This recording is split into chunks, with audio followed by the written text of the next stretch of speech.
Hello all, welcome back to day 6 session on Scratch programming.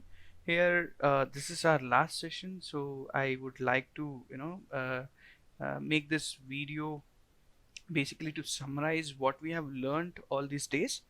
So, as you know, Scratch programming is a very beautiful platform where you can develop some cool animations, games, stories, and etc. So let us just see the recap of what we did from the day one, so that we can understand what are the different things that we have learned. So here in the day one project, we have learned something like this: a small animation of a character.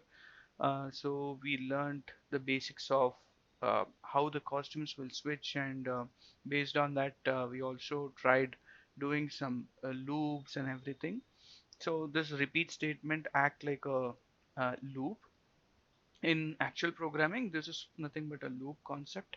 So we have learned that, and also how to go to a particular position. That is the next concept that you have learned. And using say blocks, you were able to interact with the people, right? So that is the one thing. And when it comes to the next part, when it is comes to maze game, so here in maze game we majorly learned how to navigate, right? So here we have started using some different event blocks, like move up, move down, right arrow, left arrow. So whenever we click these things, so our ball is moving. So we learned how to move a character in our screen. So to do that, we have learned this maze game, and you can make this maze game more interesting, since you have already learned how to give some conditions and etc. So what you can do, you can just do when the ball touches this particular character, so ball can get into the new maze, get into the new background. So you can do so many things. Creativity has no end. So you can be very creative on these particular games, and you can create a wonderful outputs. And after we learned all these things based on our learning, based on our previous learnings, so now we started doing some kind of small games. So on that series, so we did a flying cat game where we could able to move my cat up and down, and also we learned one of the important concepts here, that is a background movement. So this particular whole game seems like the cat is flying, but cat is not actually flying. Instead it is staying wherever it is, but the whole background is moving. So this is what we learned. And we also tried moving buildings, moving crystals, and we just gave few programming for cat, like whenever the cat touches a crystal, it should increase the points. So we learned about variables, a lot of them, right? So we have learned quite a lot in this particular game. So this is how we have done this game. And when it comes to ball game, this is very very interesting, and we carried all our learnings here. We got very creative when we did this ball game. Even though it is simple, it is very effective, and we could able to enjoy a lot when we did this ball game, right? So we were having this paddles as our obstacle. So the paddles will be moving right and left always, when the flag is clicked. And we also coded the ball when this paddle is touching, right? So uh, when the ball is touching the paddle, it should come back, and then when it is touching the line, it should tell something. So all these things we have told, and this is a very beautiful game here. And once we did all these things, then it comes to the real games that we could able to develop. That is nothing but our Dino game, which is very interesting, right? So we could able to import some characters from online. We uploaded the characters, and we drew something, and we drew a cactus basically, and we did platform, we did a cloud, lot of stuff. We created our own things, and when the cactus is touching this dino, immediately the game is stopping. And again, when we click the flag and jump, okay, this is happening. So see, now the game has become very very difficult, right? So we have just used our concepts of background movement and movement of the character, animation, then the variables. We have not used variables as such now, but you can create a score variable, you can do a timer, lot of them. So we learned quite a lot in this particular Scratch programming workshop, right? So I thoroughly enjoyed teaching you guys, and it was very fun doing all these things. So before I wind up, right, I just want to give you some small tips and tricks, what we did. So we did something called as uploading a character, right? So uploading a character is one thing and painting character is one thing. So I just want to show you a few things over here. Okay, so whenever we want to paint a character or do a character, so I'm going to take one square box. Okay, but I want some curves, and I want some kind of different design, right? So how will I be able to do it? So here we call a tool called as reshape. Okay, I take this tool, and if I just drag here, I'll be able to reshape it like this. But if I double click anywhere here, right, so see here, I'll be able to reshape it in a different way. So immediately this turned to be an hut, right? And if I want to do something else now, see, wherever I want to have some curves, twists and turns, I can have it like this. And if you just carefully look into it, I can convert this as a big tree actually. See, or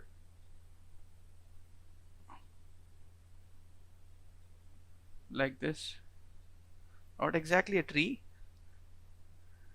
but a cartoonistic tree, or you can call it as a mushroom, right?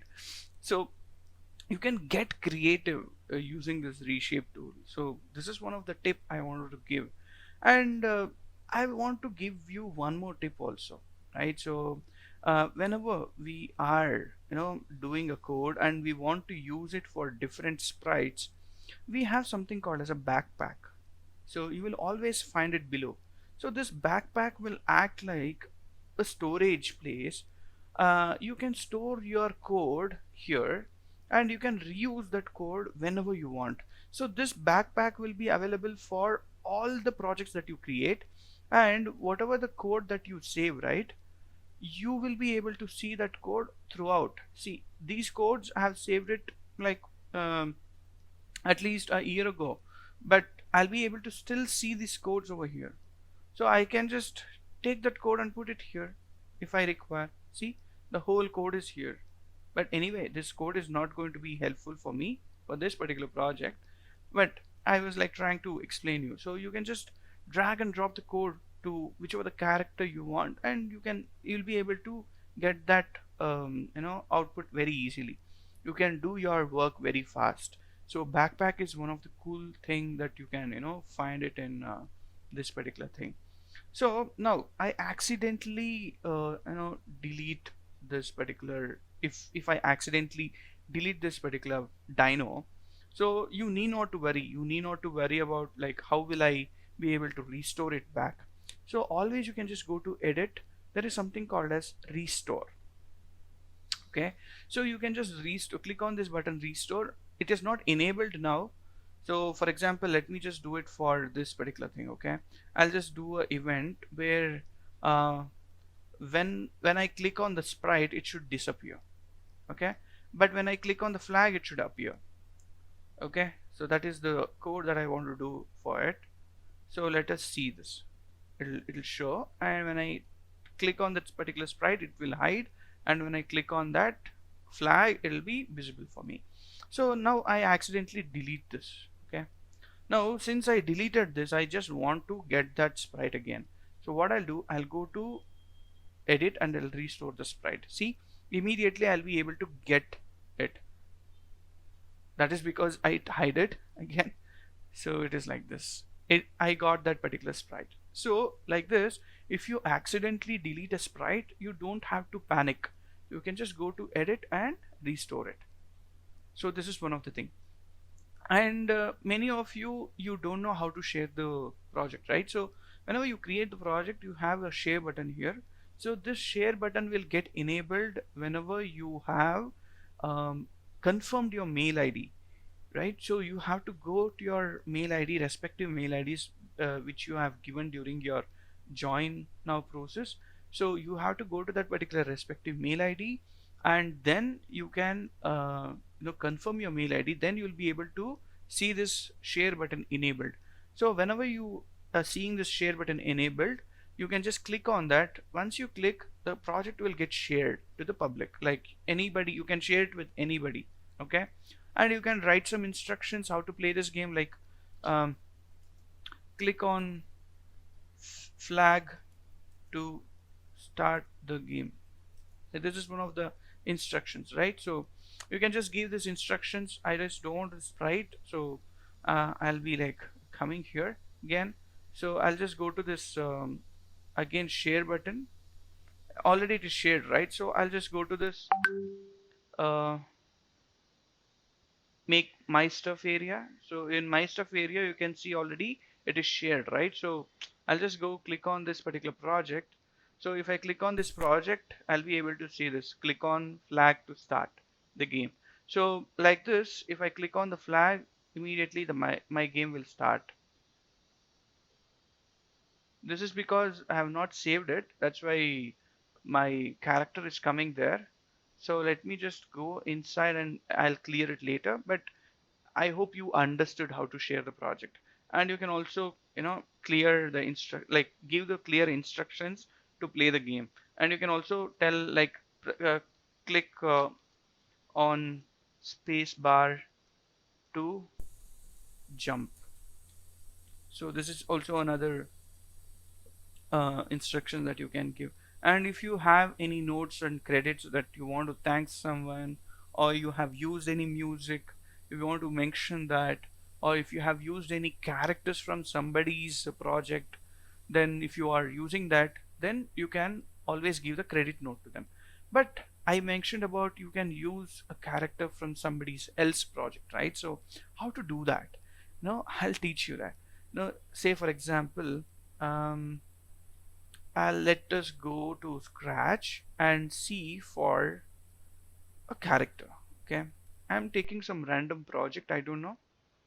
I'm taking a random project. I'll just go inside this, and if you see here, there are a lot of characters, right? So let me take the costume of it.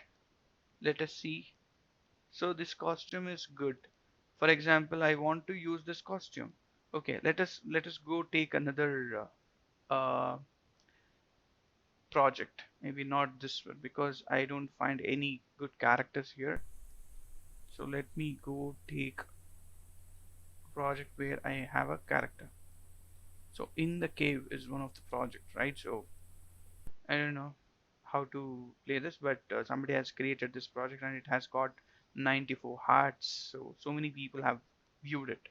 So let me just go inside it, and I like this character for some reason. So it looks good, right? So I'll just go to the costumes. If I go to the costumes, see, I like this character now.